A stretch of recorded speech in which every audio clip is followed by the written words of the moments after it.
आप सुन रहे जी MM प्रोडक्शनक प्रस्तुति।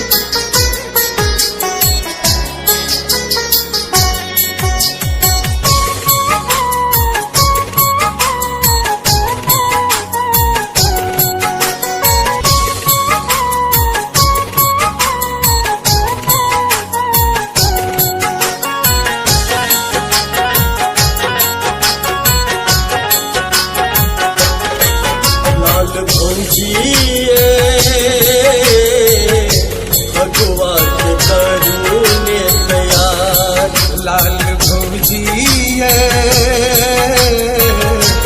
भगवा के करून तैयारी।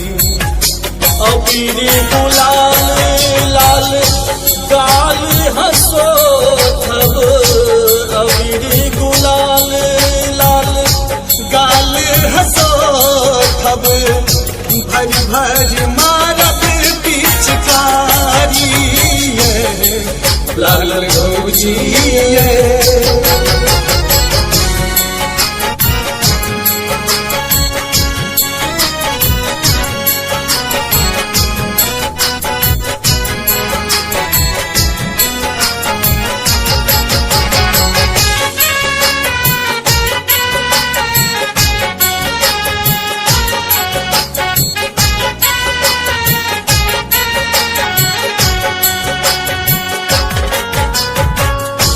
अगबे दूध में खीर बनबियो, मलपुआ में भौजी भांग मिलबियो।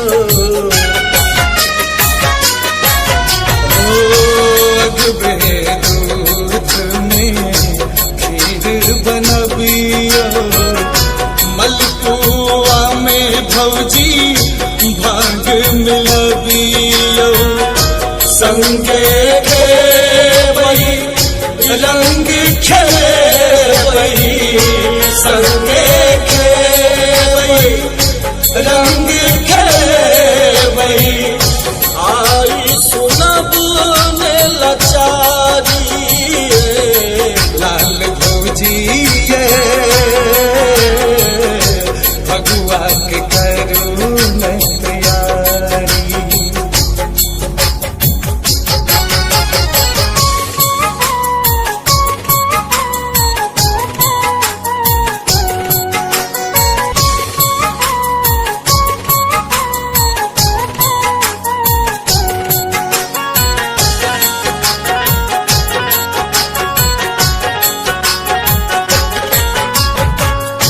बहुत दिवस सँ व्याकुल हम छी, अहाँ छी जुआन भौजी हमही के कम छी।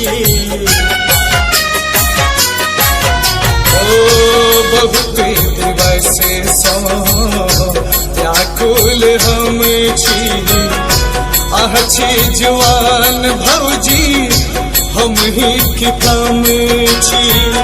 रगड़ी रगड़ी के रंग लगायब, रगड़ी रगड़ी के रंग लगायब।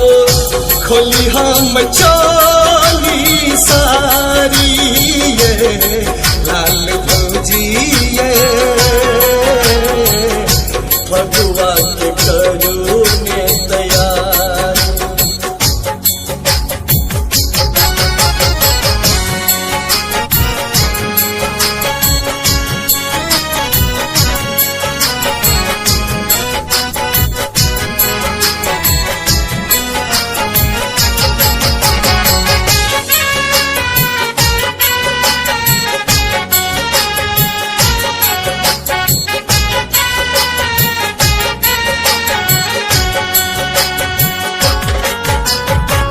मोहन प्यारे रंगत है बल छोरी, रंग में बोरत बबलू आई छिए होरी। मोहन प्यारे रंगत आई बल छोरी, रंग में बोरत बबलू